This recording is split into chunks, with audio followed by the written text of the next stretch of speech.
Buenos días.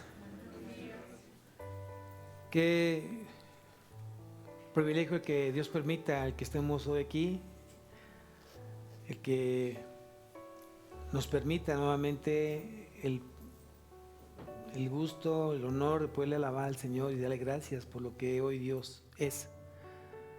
Él ya hizo todo lo que tenía que hacer. Y sin embargo tenemos que estar agradecidos por eso. Y dejemos que Dios obre esta mañana en tu vida, que Dios sea el que abre a tu vida. Cierra tus ojos. Padre bendito, Señor, hoy tú conoces mi corazón. Tú conoces, Señor, por lo que hoy estamos pasando. Te pido, mi Dios, que tú seas en mí, mi Dios, a través de tu Espíritu. Tú conoces mis debilidades, conoces mis luchas. Conoces hoy, Señor, mis miedos. Todo lo pongo en tus manos. Haz tu perfecta voluntad en mí. Prepara mi corazón, que sea un corazón entendido, un corazón receptivo a tu palabra. Hazme ser fiel a ti. Enséñame a ser manso y humilde de corazón. Enséñame a confiar en ti en todo momento. No permitas que el enemigo haga escarnio en las circunstancias de mi vida. Quiero mirarte claramente. Quiero sentirte, Señor, que estoy entre tus brazos y que tú me confortas y que tú me consuelas. Dame, Señor, hoy esa agua de vida que necesita mi corazón. Hoy reconozco que estoy sediento y por eso vine a ti, Señor, que tú eres la fuente de agua viva. Bendice este tiempo, te lo pido en Cristo Jesús. Amén y amén. ¿Pueden tomar asiento?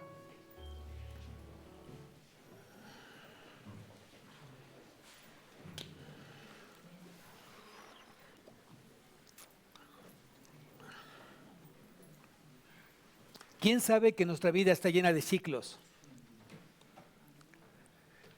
Toda nuestra vida está llena de ciclos. Y hay ciclos que aún no se terminan, hay otros que ya se terminaron.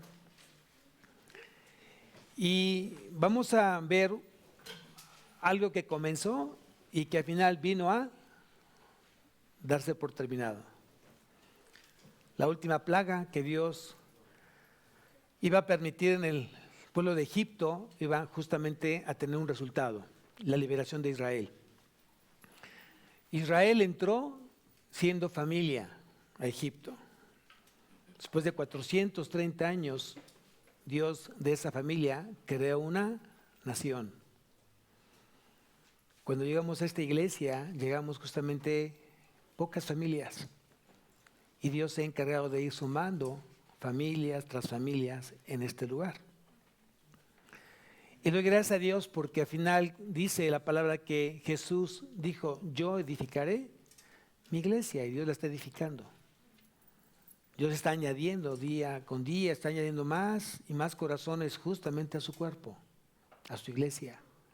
Y hoy Agua de Vida es parte de su cuerpo, parte de la iglesia. Y estamos justamente hoy, festejamos, aunque no es el día 21, pero festejamos 9 años como iglesia. Y ya algunas veces les he predicado o les he dicho por qué Agua de Vida. Pero quiero tomarme unos minutos para que tú me acompañes a ver lo que significa el agua en la Biblia. ¿Qué significa el agua en la Biblia? Y en Salmos 46:4, Salmos 46:4,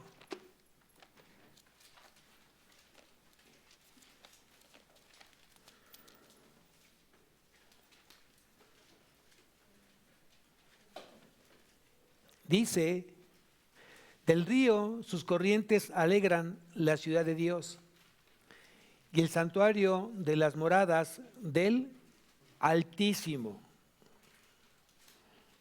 Qué hermoso es saber que el agua trae bendición y trae alegría y trae gozo a tu vida. En Isaías capítulo 12, versículo 3, Isaías capítulo 12, versículo 3,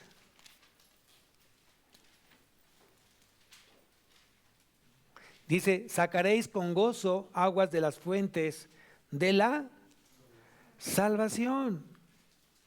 Y si leemos Jeremías capítulo 17, versículo 8,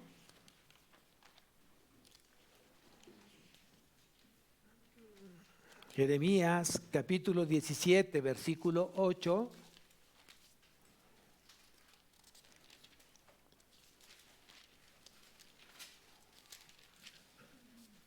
dice, porque será como el árbol plantado junto a las aguas, que junto a la corriente echará sus raíces y no verá cuando viene el calor, sino que su hoja estará verde y en el año de sequía no se fatigará ni dejará de dar fruto. Entonces, vean lo que es el agua. Qué precioso es saber que tu iglesia se llama Agua de Vida. Y dice que es del río, sus corrientes alegran la ciudad de Dios, el santuario de la morada del Altísimo. Y pues lo que expresa justamente es gozo, es gozo. Parte de lo que es el agua también es Cristo, es Jesús. Si tú me acompañas al Evangelio de Juan, capítulo 4,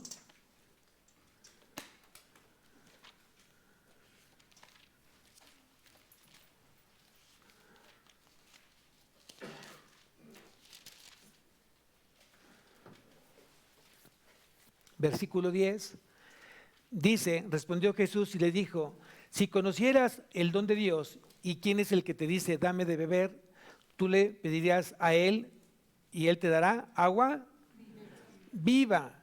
Y aquí mismo el versículo 14 dice, cualquiera que bebiere de esta agua volverá a tener sed, mas el que bebiere del agua que yo le daré no tendrá sed jamás, sino que el agua que yo le daré será en él una fuente de agua que salte para vida eterna. Y quiero terminar con el pasaje de la iglesia. Vamos a Apocalipsis capítulo 22, versículo 1.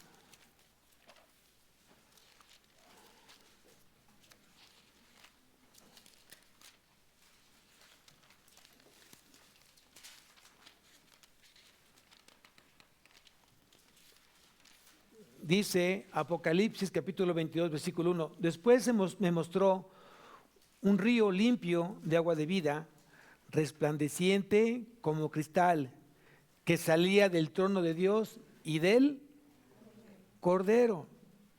Entonces quiere decir que esa fuente de agua viva es Jesús.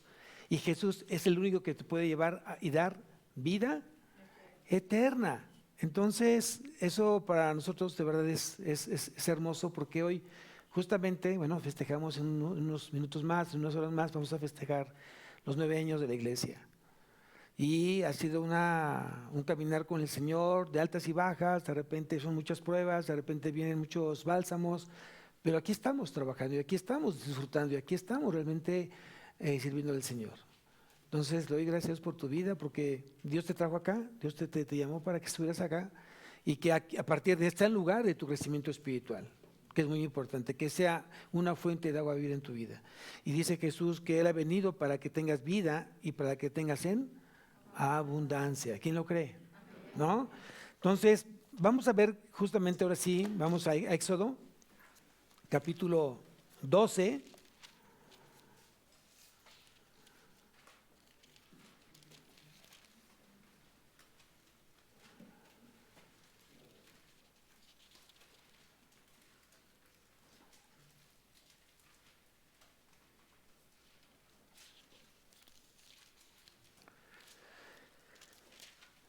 Éxodo capítulo 12, y tiene como subtítulo ahí, algunas Biblias dice la Pascua, ¿no? Institución de la fiesta de la Pascua. ¿Qué significa Pascua? Bueno, significa la liberación de la esclavitud. ¿Quién es esa Pascua? ¿No? ¿Quién es esa Pascua hoy en estos días? Esto que vamos a leer hoy en Éxodo es una narración profética de lo que iba a pasar años después, cuando llegara Cristo como el Cordero de Dios que quita el pecado del mundo. Entonces aquí justamente es la última plaga que Dios va a permitir justamente para Egipto, para que fuera su pueblo completamente liberado. Cuando llega Cristo a tu vida, ¿de qué te ha liberado? ¿Completamente de qué? Entonces tenemos que ir entendiendo justamente esa parte de lo profético a lo apostólico. Si Dios permitió a través de esta plaga que su pueblo fuera liberado de la esclavitud de Egipto, ¿qué era Egipto? Egipto era Satanás. ¿Qué más era Egipto? El pecado. Entonces Cristo justamente vino a eso, a liberarnos completamente de la esclavitud del pecado y de Satanás. Dice entonces en el versículo 1 y 2 del capítulo 12 de Éxodo: habló Jehová a Moisés y a Aarón en la tierra de Egipto, diciendo: este mes, aquí es el mes de Abib, ¿no? Abib, que significa espigas verdes. Dice: este mes os será principio de los meses para vosotros.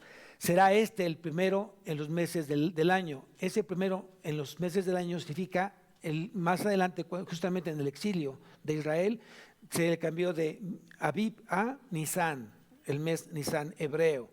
Y dice, y significa la palabra Nisan, significa lo que dice aquí, el primero en los meses del año, significa el nombre Nisan en hebreo. Entonces, aquí Dios está interesado, obviamente, vean, está interesado en totalmente liberar a su pueblo. Versículo 2: este mes os será principio de los meses para vosotros, será el primero en los meses del año. Hablar a toda la congregación de Israel, diciendo: en el 10 de este mes, tómase cada uno un cordero según las familias de los padres, un cordero por familia. La predicación justamente se llama, o le pusimos como título, la familia de Dios. La familia de Dios. Hoy vamos a ver por qué es que Dios permitió esa libertad, esa liberación a través de las familias. Y aquí lo dice el versículo 3: hablar a toda la congregación de Israel, diciendo: en el 10 de este mes, tómese cada uno un cordero según las familias de los padres, un cordero por familia. Mas si la familia fuere tan pequeña que baste para comer el cordero, entonces él y su vecino, inmediato a su casa, tomarán uno según el número de las personas. Conforme al comer de cada hombre, haréis la cuenta sobre el cordero. Acordémonos qué es la salvación. La salvación no viene justamente por familias, la salvación no es colectiva. ¿La salvación cómo es? ¿Cómo es la salvación? Personal. Entonces quiere decir que para Dios era importante que como familia cada integrante tuviera entendido qué es lo que iba a suceder unas horas más adelante. Y lo podemos tomar como un paralelo cuando el carcelero de Filipo habló con Pablo y con Silas y les preguntó: ¿qué debo de hacer para ser salvo? ¿Qué le contestó Pablo? ¿Se acuerdan qué fue lo que dijo Pablo? Cree en el Señor Jesucristo, cree en el Señor Jesucristo y serás salvo tú y tu casa. No quiere decir que si yo soy salvo, toda mi casa va a ser salva, porque recordemos que la salvación no es colectiva, es personal, no es por familias, es personal. Y todos los que tengan una cierta edad en este momento, cuando iban a sacrificar al cordero, todos tenían que participar en la comida del cordero.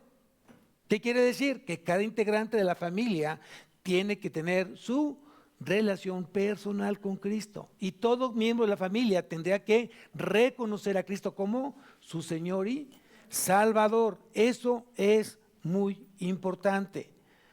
Porque de repente ponemos palabras que no dijo Dios o hacemos una mala interpretación del texto.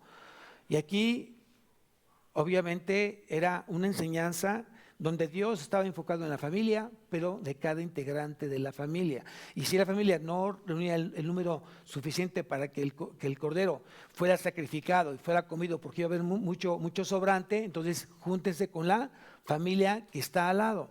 ¿Qué quiere decir? Que muchas veces nosotros tratamos o buscamos agradar a Dios desde una perspectiva muy egoísta. Porque tú solamente comes para ti la salvación y no permites que otra gente que no tiene a Cristo pueda compartir justamente la salvación contigo. ¿Por qué? Pues porque no sabes cómo compartirle. Por un lado, no te has preparado para cómo compartirle a alguien que no conoce a Cristo y que tú tienes que ser el instrumento de Dios para llevarlos a los pies de Él. Amén. Ahora, también aprendamos otra cosa. Hay gente que sí sabe la palabra, sabe exactamente los pasajes, pero simplemente tiene temor, tiene miedo o tiene flojera o algo ha creado el diablo en su mente que no le permite justamente compartir la palabra. Y hay otro tipo de gente que conociendo la palabra y conociendo que ya hay salvación en su vida, comienza a ser piedra de tropiezo para otras personas. Y eso es terrible a los ojos de Cristo. O sea, no puede ser que tú, conociendo la palabra, te comportas o hagas tropezar a otros que todavía están en ese proceso de crecimiento. Y tenemos que ser muy sensibles en esa parte. Cuida que tú no seas una piedra de tropiezo a los ojos de Dios. Nosotros tenemos que ser puentes que permitan que Dios pueda ser usado, que Dios te pueda ser usado para su reino y que tú seas ese instrumento de salvación, que puedas predicar el evangelio para ganar más almas. Y no al revés, para alejar más almas, no es el tema. Entonces, hay que aprender que Dios dice, porque de tal manera amó Dios al mundo, que ha dado a su Hijo unigénito para que todo aquel que en Él cree no se pierda, mas tenga vida eterna. Entonces quiere decir que Cristo vino a salvar al mundo. Pero ¿cuál es el filtro? ¿Cuál es el filtro? Creer. Si tú no crees, o si la persona no cree en Cristo, no confía en Cristo y no obedece a Cristo, entonces obviamente no puede tener el don de la salvación. Entonces cada miembro de la familia tiene la responsabilidad de creer en el Señor Jesucristo y entonces será salvo. Esta fiesta de la Pascua era una fiesta de un acto de fe. ¿Por qué? Lo vamos a ver más adelante. Vean lo que sí, versículo 5. El animal será sin defecto, macho de 1 año, lo tomaréis de las ovejas o de las cabras. Aquí ya había dicho Dios cómo tenía que ser ese animal, cómo tenía que ser ese animal sacrificado. Dice aquí más, dice, el animal será sin defecto, sin defecto. Acuérdate que Israel aprendió a tener animales específicamente para el sacrificio a Dios y animales para el consumo humano. Muchas veces de repente te da por combinar cosas, las cosas que son de Dios, las usas para las cuestiones de la carne. Y eso no es así. Eso no es así. Muchas veces tu boca con la que tú alabas al Señor, tu boca con la que adoras al Señor, es la misma boca para ofender a tu prójimo. Y eso es terrible a los ojos de Dios. No puedes estar combinando lo santo con lo inmundo, con lo profano. Entonces ten mucho cuidado que con la misma boca, con las mismas manos, con los mismos ojos que tú desearías abrazar y seguir a Cristo, no los estés usando para cosas de la carne, para cosas del mundo. Porque tú ya fuiste comprado por precio y precio de sangre y fuiste apartado para el Señor. Él te llamó con un llamamiento santo, para que tú seas, que estés apartado todo el resto de tu vida para Él. Entonces aquí dice que los corderos, ¿no? Este cordero tenía que ser sin defecto, sin tacha, ¿no? Macho de 1 año, lo tomarás de las ovejas o de las cabras. ¿Por qué? ¿Por qué no una hembra? ¿Por qué no fue una hembra? ¿Por qué el macho? Porque era justamente la figura del Cordero de Dios. Cristo es un hombre, es un varón, no una mujer.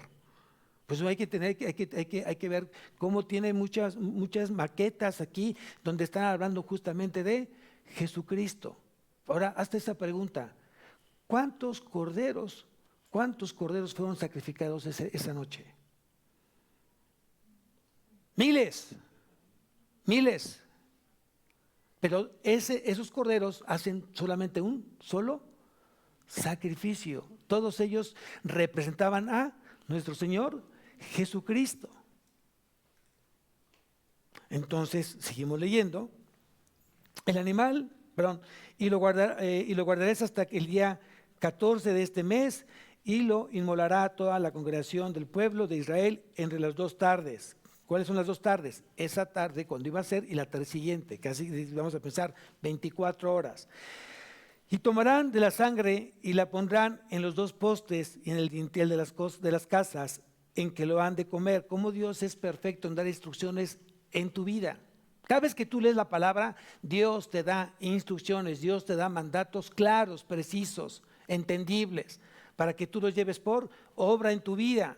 Y aquí dice lo que tenías que hacer con la sangre del cordero, tenías que usarla justamente para colocarla en el dintel o en el marco de las puertas. Vamos a ver por qué o para qué. Dice, y tomarán de la sangre y la pondrán en los 2 postes, en el dintel de las casas, que lo han de comer. Y aquella noche comerán la carne asada al fuego y panes sin levadura, con hierbas amargas lo comerán. Aquí dice que la carne tenía que ser asada en fuego. ¿Qué simboliza, qué figura es el fuego? En este versículo, juicio. Juicio. Este animal tenía que morir. ¿Para qué? Fíjense que muchas veces nos cuesta un poco de trabajo entender muchas cosas, pero tú no pudiste haber sido salvo si antes no hubo un sacrificio. Tú eres salvo por la sangre de Cristo. Fuimos salvos por la sangre de Cristo, porque hubo un sacrificio en sangre o de sangre. Entonces, para que este pueblo, el pueblo de Dios, tenía que salir de Egipto, tenía que haber un sacrificio de sangre. Entonces dice, y aquella noche comerán la carne asada al fuego, panes sin levadura. Acuérdate que después de la fiesta de Pascua venía la fiesta de los panes sin levadura. Justamente estaba pegado al día 14. Antes de acabar la fiesta de la Pascua, ya comenzaban el día 14, empezaban a festejar la fiesta de los panes sin levadura. ¿Qué significa? La levadura es la figura del pecado, o es el símbolo del pecado. Entonces quiere decir que estos panes sin levadura, ¿ese pan quién es? Cristo. Yo soy el pan de vida, dice Jesús. Entonces todo está justamente interlazado, o sea, está interlineado con el Nuevo Testamento. Y dice, panes sin levadura, con hierbas amargas lo comerán. La pregunta es, ¿cómo estaba el corazón de los israelitas después de estar 430 años en Egipto? ¿Cómo estaban? ¿Felices? ¿Gozosos? ¿Cómo estaban? ¿Cómo estaba tu vida cuando estabas tú envuelta en el pecado? ¿Cómo estaba tu corazón? ¿Feliz y gozoso o estaba amargado? ¿Estaba resentido? ¿No? ¿Odiaba? Todo está justamente así, con esta figura. Con hierbas amargas lo comerán. Ninguna cosa comeréis de él cruda ni cocida en agua, sino asada al fuego, su cabeza con sus pies y sus entrañas. Ninguna cosa dejarás de él hasta la mañana, y lo que quedare hasta la mañana lo quemaréis en el fuego. Versículo 11. Y lo comeréis así, ceñidos vuestros lomos, vuestro calzado en vuestros pies y vuestro bordón en vuestra mano, y lo comeréis apresuradamente. Es la Pascua de Jehová. Tenía que ya estar preparado justamente el pueblo para salir inmediatamente después de haber cenado el cordero de la Pascua. Tenía que salir en ese momento hacia el desierto para ser libres completamente. Pues ya tenían que estar preparados, vestidos, calzados. Dice, pues yo pasaré aquella noche por la tierra de Egipto y heriré a todo primogénito de la tierra de Egipto, así de los hombres como de las bestias, y ejecutaré mis juicios en todos los dioses de Egipto, yo Jehová. Y la sangre os será por señal en las casas donde vosotros estéis. Y veré la sangre y pasaré de vosotros, y no habrá en vosotros plaga de mortandad, como cuando hiera la tierra de Egipto. Yo pregunto, ¿la sangre de Cristo sigue siendo vigente? ¿La sangre del Cordero sigue siendo vigente? Asegúrate entonces que esa sangre tú la puedas mostrar espiritualmente a través de tus buenas obras que glorifiquen a Dios. Cada vez que el diablo pueda lograr ver esa sangre de Cristo en tu vida, él no te va a poder hacer daño. Porque la sangre de Cristo es justamente eso. Viene a ser esa protección por el sacrificio que hizo en la cruz. Y Dios nos apartó justamente para su reino. Y por eso el diablo no nos puede tocar. Pero aquí es algo importante. No porque yo me diga que soy hijo de Dios, el diablo va a tener ese cuidado de no tocarme. No es así. Yo tengo que demostrar que realmente soy un hijo de Dios. En todo momento. En todo momento. Entonces, cuando logra ver el diablo esa sangre en ti, vertida en ti, en ese sacrificio, tiene todo el cuidado de no hacerte nada. Porque esa sangre te protege, te cuida, te blinda, ¿no? Entonces es hermoso cómo ves que hay momentos en tu vida que dices tú, híjole, ¿cómo Dios me salvó de esta, me salvó del otro? Pues justamente por la sangre de Cristo Dios te tiene en el hueco de su mano. Y te tiene justamente con la provisión necesaria para que tú no padezcas ni hambre, ni frío, ni nada de eso. ¿Me explicó? Amén. Entonces tenemos que aprender esa parte nosotros. Y lo sigo leyendo. Versículo 14. Y este día os será en memoria y lo celebraréis como fiesta solemne para Jehová durante vuestras generaciones. Y por estatuto perpetuo lo celebraréis. 7 días comeréis panes sin levadura, y así el primer día haréis que no haya levadura en vuestras casas, porque cualquiera que comiere leudado desde el primer día hasta el séptimo será cortado de Israel. El primer día habrá santa convocación, asimismo en el séptimo día tendréis una santa convocación. Ninguna obra se hará en ellos, excepto solamente que preparéis lo que cada cual haya de comer.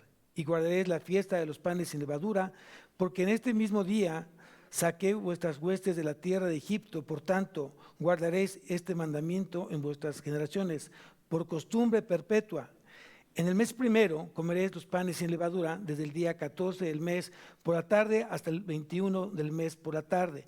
Por 7 días no se hallará levadura en vuestras casas, porque cualquiera que comiere leudado, así extranjero como natural del país, será cortado de la congregación de Israel. Entonces, ¿qué te está diciendo Dios hoy? Que un poco de levadura, ¿qué puede hacer? Separarte de Dios. Separarte, aquí lo dice, será cortado del pueblo de Israel. El que tuviese levadura en casa, será cortado del pueblo. ¿Qué quiere decir?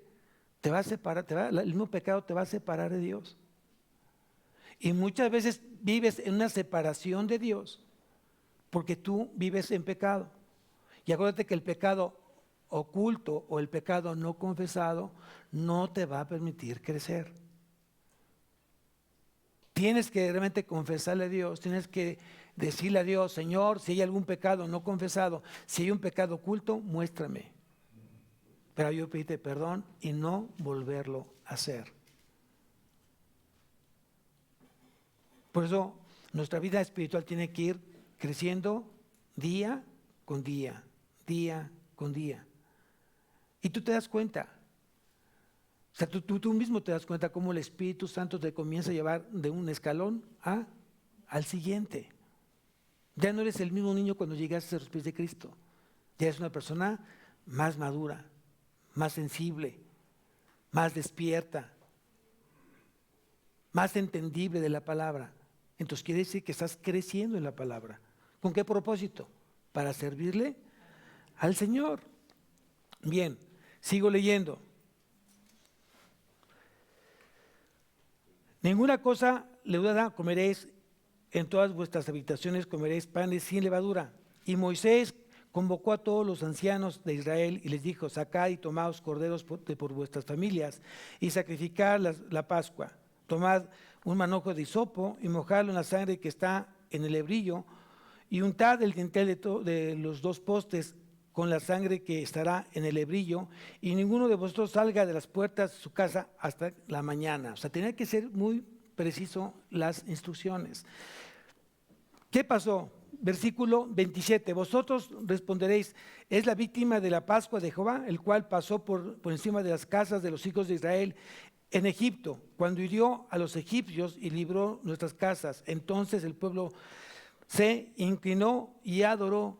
¿Se acuerdan lo que dijo mi hermano en el diezmo y las ofrendas?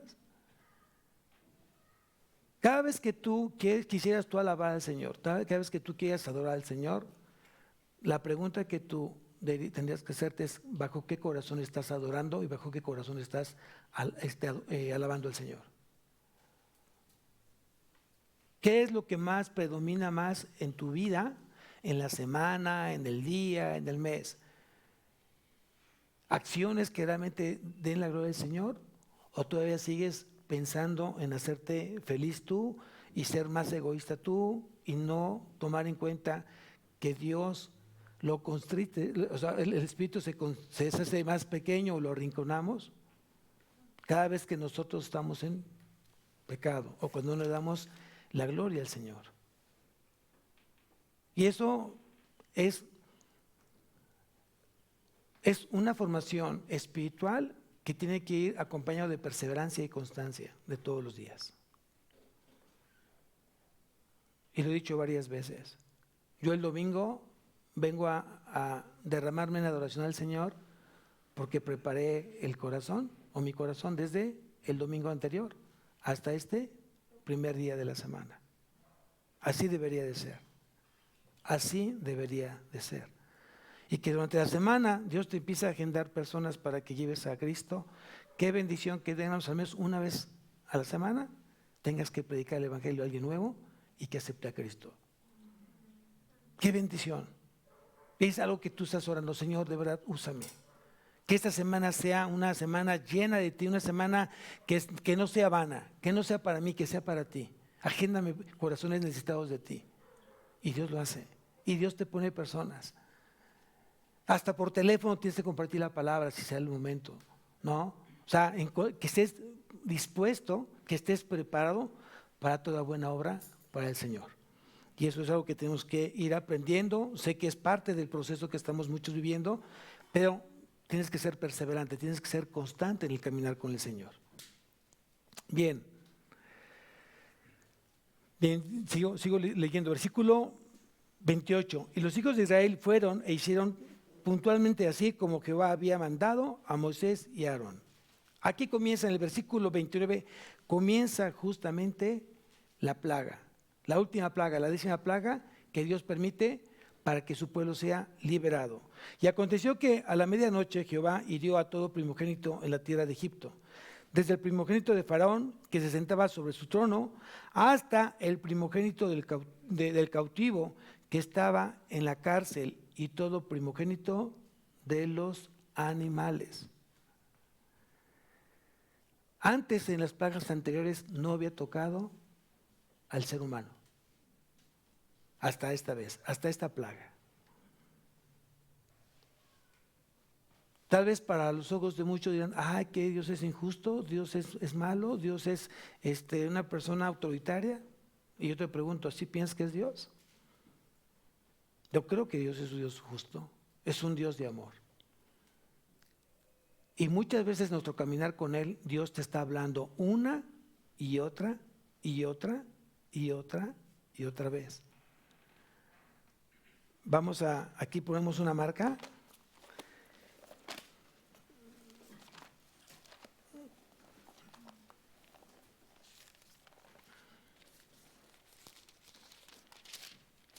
Y vamos a la segunda carta de Pedro. Segunda carta de Pedro, capítulo 3. Dice así: el Señor no retarda su promesa. Estoy en el capítulo 3 de la segunda carta de Pedro, versículo 9. El Señor no retarda su promesa, según algunos la tienen por tardanza, sino que es paciente. ¿Cómo es el Señor? ¿Cómo es el Señor? Paciente. Fíjense, es bien importante. Dios es paciente. Dios es paciente. ¿Con qué propósito? Para con nosotros, no queriendo que ninguno perezca, sino que todos procedan al. Entonces pregúntate qué es lo que Dios te ha pedido una y otra vez, y tú sigues neciando, y tú sigues siendo orgulloso y no le entregas lo que Dios ya te dijo que le dieras. Y si no te ha pasado nada, gloria a Dios, es justamente para esto, para que tengas la oportunidad de arrepentirte. Porque no quiere que nadie perezca. Pregunta, ¿Dios, su misericordia tiene límites? Sí, claro que tiene, la misericordia de Dios tiene límites. Porque hasta la 10ª plaga ya entonces tocó la vida del ser humano. Vimos en Génesis. ¿Cuánto tiempo predicó Noé el Evangelio antes que viniera el diluvio? 100 años. 100 años, un siglo. Él tenía 500 años. Entonces quiere decir que 100 años estuvo predicando el Evangelio para que muchos llegaran ¿a dónde? Al arca. ¿Y fueran qué? Salvados. Yo pregunto, ¿hace cuánto Cristo partió con su Padre? Hace más de 2000 años.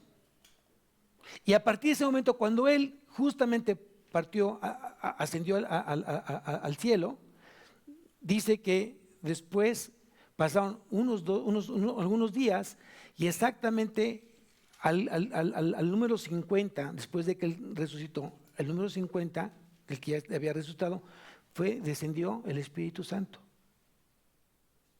Luego entonces, desde que descendió el Espíritu Santo hasta el día de hoy, ¿cuánta gente se ha negado a creer en Cristo? ¿Tú conoces a alguien? Yo conozco a muchos. Porque piensan que no es cierto, porque piensan que solamente con creer en Cristo yo ya estoy salvo, y no es así. Y aquí dice claramente, el Señor no retarda su promesa, según algunos la tienen por tardanza, sino que es paciente para con nosotros, no queriendo que ninguno perezca, que ninguno se quede. Cuando sea el arrebato, todos los que creímos en Cristo deberíamos de irnos en el arrebatamiento. Lo más triste es que muchos se van a quedar, porque están pensando que eso no va a suceder. Yo no sé cuándo va a pasar. Yo no sé si va a pasar en 10 años, 100 años más, 1000 años más. Yo no sé. Lo que sí sé es que sí va a pasar. Punto número 1. 2, lo que sí sé es que Él me está demandando que yo me esté preparando para esa segunda venida. 3, si esa segunda venida no me está haciendo más santo, más limpio, más puro, entonces no me interesa su segunda venida. Entonces, la última plaga fue justamente para eso. Y muchas veces, no sé en qué parte de las plagas se hace en tu vida, donde estás esperando y estás jugando, estás en la línea, en la tablita. Estás justamente en la línea. Y lo dijimos el domingo pasado. Muchas veces, muchos adelantan su ida con el Señor, pero justamente por eso. Porque están jugando al cristiano, al creer, no creer. Y Dios te habla de muchas maneras, de muchas formas, y envía muchas gentes. Aquí lo importante es en qué nivel te encuentras donde Dios ha sido paciente contigo para que no perezcas, para que tu vida o para que la obra de Cristo te lleve al arrepentimiento. No podemos ser una iglesia tibia, tenemos que ser una iglesia altamente caliente, cercana al Señor, cristocéntrica. Amén. Regreso nuevamente.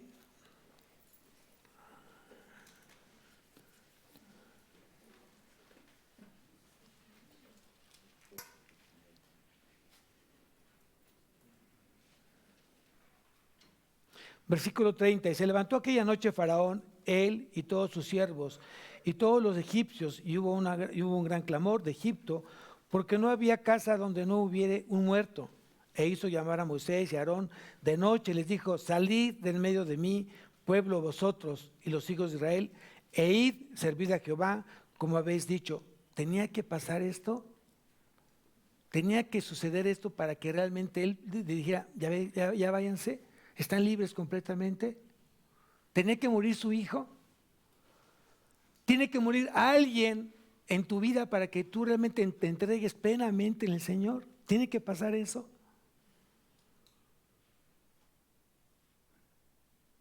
Pues yo sí creo que la misericordia de Dios tiene un límite, porque Él es santo, santo, santo. Y lo que Dios no va a permitir justamente es poder convivir entre la inmundicia y la santidad. Tomad también vuestras ovejas y vuestras vacas, como habéis dicho, e idos, y bendecirme también a mí. Y los egipcios apremiaban al pueblo diciendo, dándose prisa a echarlos de la tierra, porque decían, todos somos muertos. Y llevó el pueblo de su masa antes que se leudase, sus masas envueltas en sus sábanas sobre sus hombros. E hicieron los hijos de Israel conforme al mandamiento de Moisés, pidiendo de los egipcios alhajas de plata y de oro y vestidos.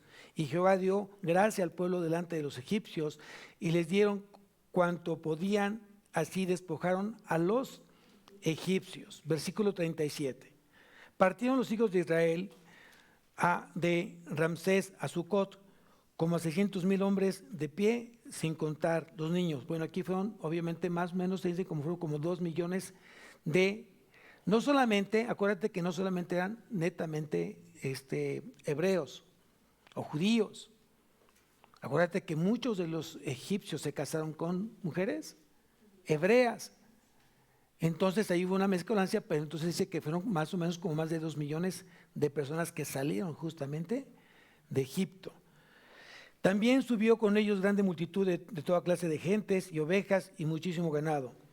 Y cocieron tortas sin levadura de la masa que habían sacado de Egipto, pues no había leudado, porque al echarlos fuera los egipcios no había tenido tiempo ni para prepararse comida. El tiempo que los hijos de Israel habitaron en Egipto fue 430 años, y pasados los 430 años, en el mismo día todos los huestes de Jehová salieron de la tierra de Egipto. Entonces la pregunta es, ¿quién liberó al pueblo de Israel?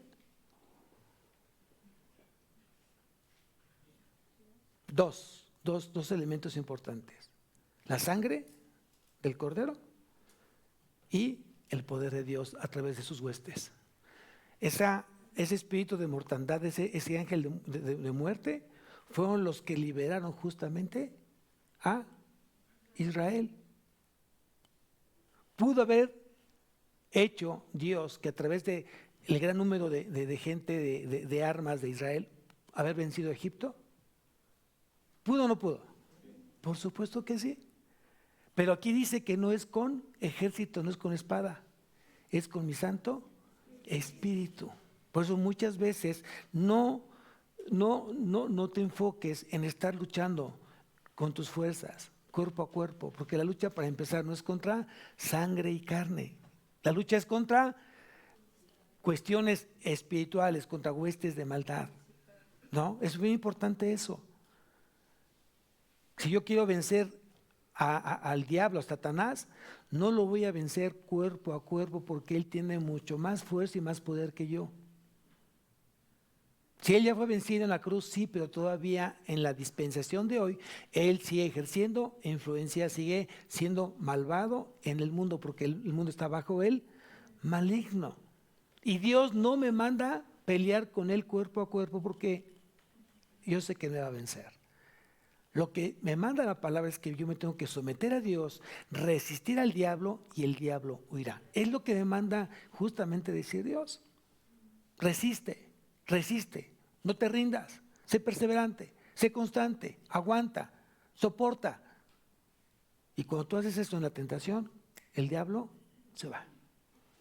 Pero muchas veces no tenemos la madurez suficiente, y alguien te dice una cosa y le contestas 3. Alguien te avienta y lo avientas tú. Y esto es lo peor que puedes hacer, porque al final te estás terminando cayendo en el juego del diablo. Y muchos realmente juegan el juego del diablo. No me voy a dejar, lo voy a hacer, lo voy a decir, voy a ofender, voy a lastimar, no me voy a dejar. Y eso es lo que estás ocasionando, es ira más ira. Y eso no se va a ir de tu vida. Dios te dice, sométete a mí, dice Dios. Resiste la tentación de enojarte, la tentación de gritar, la tentación de decir malas palabras. Resiste, aguanta, soporta.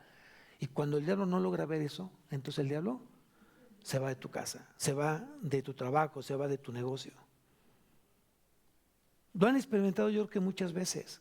Cuando de repente estás cerca de una persona que está duro y duro y duro, ¿cómo se encuentra el ambiente? Horrible, horrible. Se siente un ambiente muy pesado, lleno de maldad, lleno del diablo, ¿no? Pero cuando está Dios en ese lugar, ¿cómo te sientes? Lleno de gozo, lleno de paz. Amén. Pero eso solamente lo tienes que experimentar tú. Por eso yo creo que la fe es la certeza de lo que se espera y la convicción de lo que no se ve. Es experiencia de la fe. Cuando tú crees en Dios, Dios te da justamente esa paz que sobrepasa todo entendimiento. Él te da ese gozo que dentro de las circunstancias que estés viviendo, Dios te va a llenar tu corazón de ese gozo y no vas a tener nada que te esté preocupando porque estás descansando en el Señor y es en el tiempo del Señor y la batalla es del Señor. Mía es la venganza del Señor. Yo pagaré. ¿Quién confía en eso? ¿Quién cree en eso? Entonces, dice,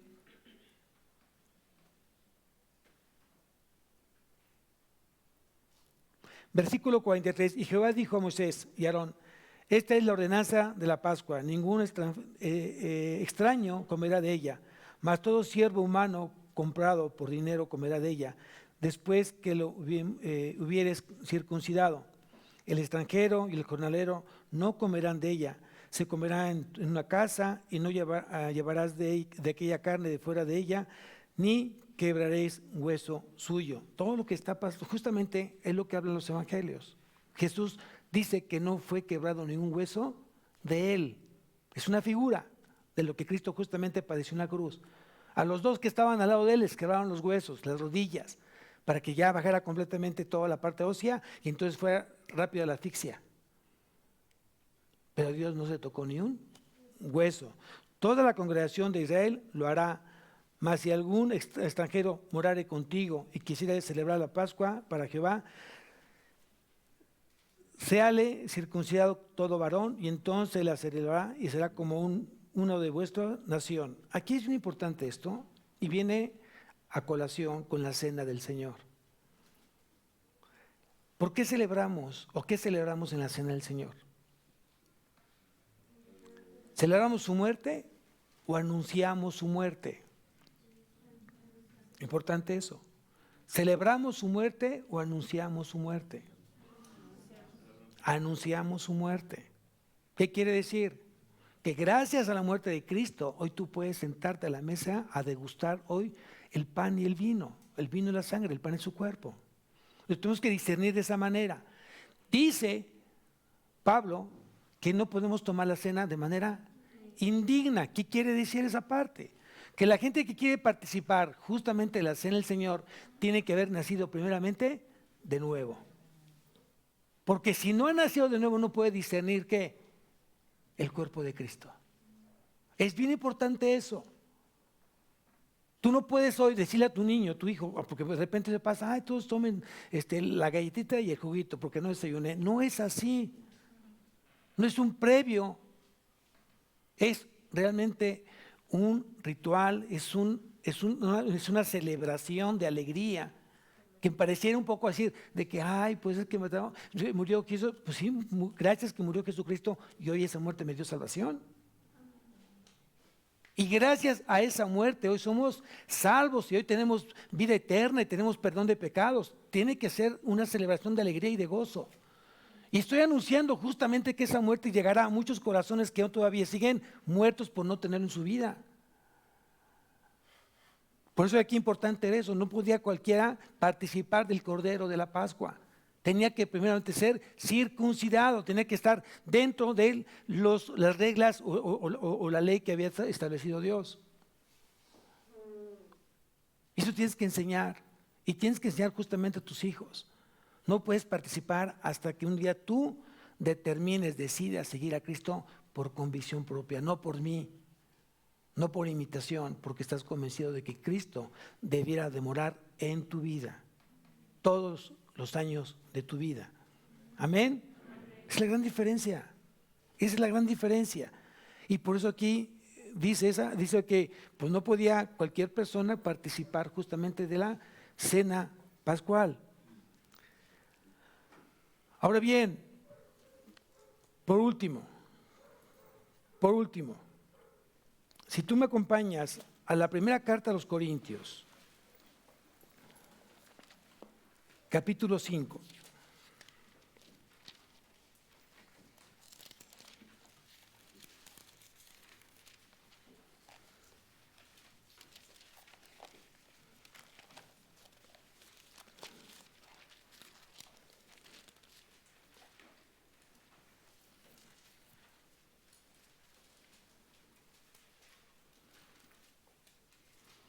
Dice en el versículo 7,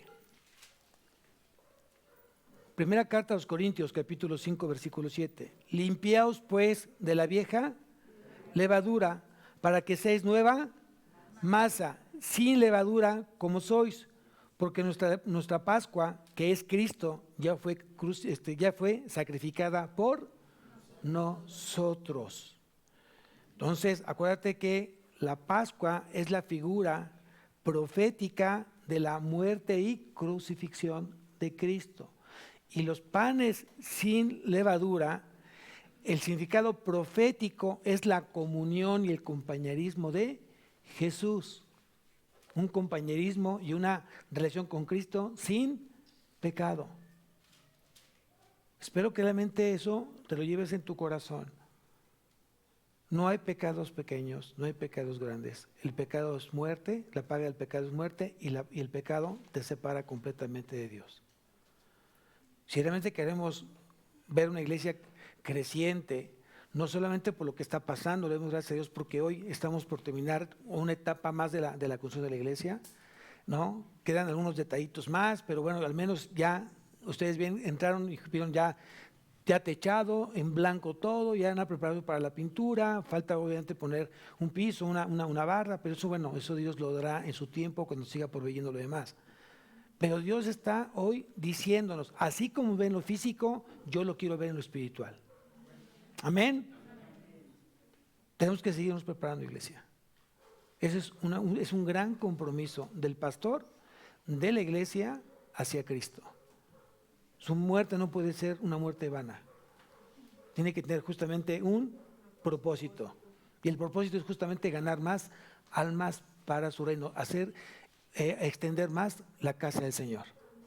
¿No? Extender esas estacas para que se haga más grande la casa del Señor. Amén. Vamos a levantarnos, iglesia. Vamos a orar. Padre mío, Señor, te damos tantas gracias por tu amor. Te pido que tú sigas obrando en mi vida, que tú me sigas instruyendo. No me permitas, Señor, que hoy mi vida esté estancada. Yo no quiero una vida estéril, que no esté dando fruto, Señor. Quiero una vida de abundancia, una vida donde realmente lleve mucho fruto. Creo que ya he aprendido suficiente, que separado de ti nada podré hacer. Hoy la Pascua es Cristo. Hoy Él ya murió, Él ya resucitó y ya ascendió al Padre. Está sentado justamente a la derecha del Padre. Según las Escrituras así lo dicen. Él envió nuevamente, el Padre envió al Espíritu Santo para que morara y habitara en cada corazón. Señor, yo te suplico que me sigas añadiendo más de ti. Quiero ser más obediente a tu palabra. Quita ese corazón de orgullo, de soberbia, de indiferencia. Ese corazón que realmente hoy no te glorifica.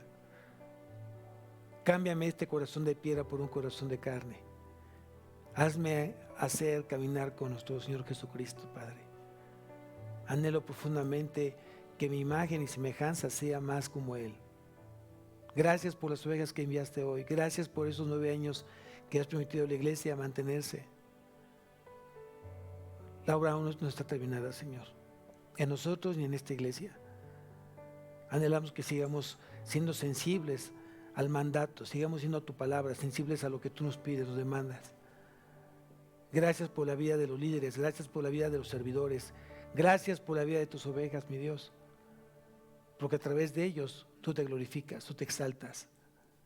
Este día, Señor, estamos aquí para honrarte y glorificarte, decirte gracias por lo que tú hiciste en la cruz. Gracias porque me rescataste de ese lodo cenagoso. Me limpiaste, me perdonaste y me has hecho caminar contigo. Qué privilegio ser un hijo tuyo. Yo merecía la muerte eterna y a ti te plació salvarme, Señor. ¿Cómo no poderte servir? ¿Cómo no poderte amar si todo lo que me has dado es ese amor? Todo lo que me has dado es ese amor que vino a sanar mi corazón, ese amor que vino a quitarme del resentimiento y la amargura, ese amor que hoy me sostiene, me sustenta, no solo en lo material, sino también en lo espiritual. ¿Cómo no amarte, Señor, si veo mi familia, veo mi vida y veo cómo realmente hoy en ese cuidado nos tienes, caminando contigo? Bendice, Señor, esta semana, que sea una semana del caminar contigo, llena de ti, Señor, llena de gozo, de paz, de alegría. Bendice a cada corazón que se esfuerza por agradarte, Padre. A ti sea la gloria en Cristo Jesús. Amén y amén. Pues con ese mismo corazón de agradecimiento, vamos a alabar al Señor. Vamos a que le digas a Dios cuánto lo amas.